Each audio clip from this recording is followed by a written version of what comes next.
magandang araw. Ayan na nga ang lola nyo busy-busy. At ayan nga mga mare, gusto ko lang i-flex sa inyo ang aking business, ang aking small business na kakanin.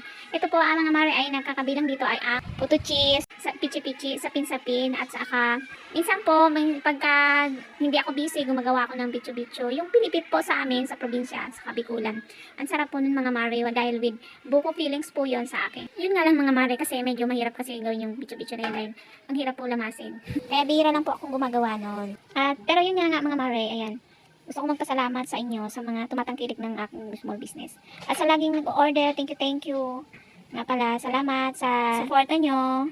Salamat sa mga nagpapasabay. Thank you.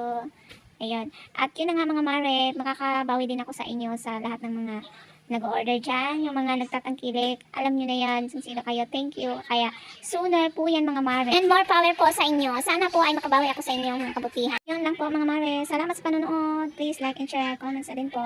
Nakatulong po ito sa aking engagement, sa ating mga engagement mga mare.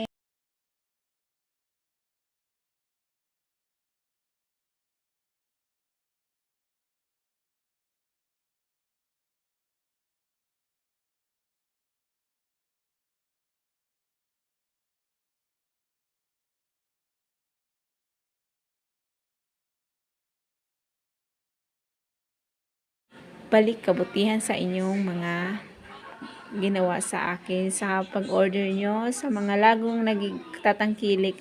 Ayan, alam nyo na yon. Ayan lang guys, thank you, bye. Salamat sa panonood. Please like and share din po and comments. Dagdag po kasi yun sa engagement natin mga Mari. Kaya please support each other po.